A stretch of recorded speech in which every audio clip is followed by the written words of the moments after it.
So yeah, here we are a week later. It's digested in our minds a little bit. What do you remember about that wild 4-3 win over Nido Yeah, Seattle? I feel like I've just calmed down in the last day or two. No. I mean, it was great. It was a good sort of win through adversity, back against the wall. You know, it's not always going to be pretty. And there were things we needed to do better on the day.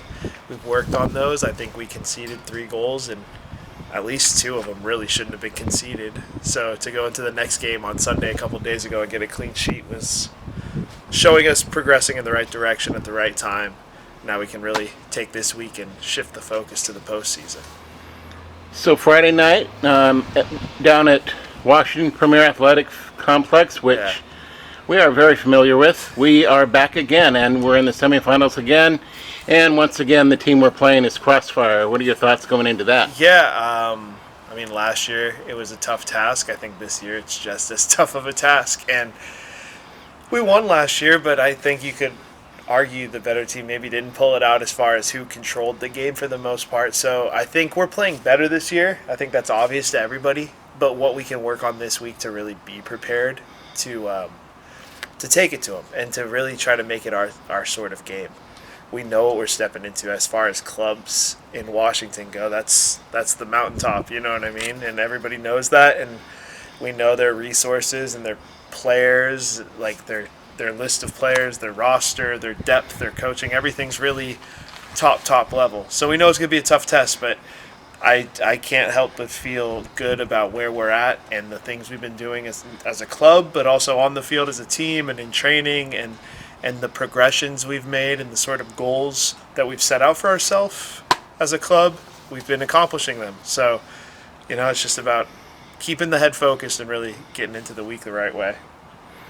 When we started this club, you and I and Sam Yeah. Ironside back in late 2022 and then kickoff in 2023, we thought that first year where we went 12-0 and then we had a friendly loss to start the season, so 12-1 overall, was pretty much, going to be hard to Yeah. ever replicate. And yet here we are in 2025 at the higher level against a lot better teams, and you went undefeated with your club again. Yeah. I mean, we've set the bar high for ourselves, and I don't mean that in an arrogant way. I just mean like sort of a hunger and focus for what we want to accomplish, and the things we've been able to do, they're great. But again, as nice as the division is, if we go out in the semifinal Friday, it's the worst finish we've had as a club. So I like that we've created these high expectations and high standards, but again, it puts pressure on us to make sure that we're actually seeing it out. Yeah, we've advanced to the final every year we've been around, so I see what you mean. There is the fact that we went unbeaten this time around and also won a higher level division. So, Right, sure. But we're not counting our laurels. We're ready to try to earn more, and Yeah. the boys know that. Speaking of which, you've got training tonight, so you don't have to give away any trade secrets. No. But in general, what is training like before a playoff?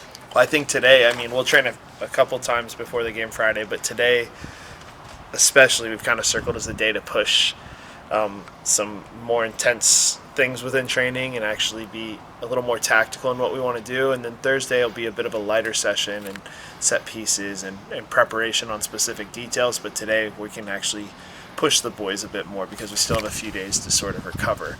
So fortunate enough that we're still, as far as training goes, we're getting the numbers to where we can really push like full field 11v11 sort of moments and work on things. And that's, I mean, to have that throughout a season as a coach is a dream, and then to have that still, even as guys are starting to go back to school or other obligations are coming up, is great.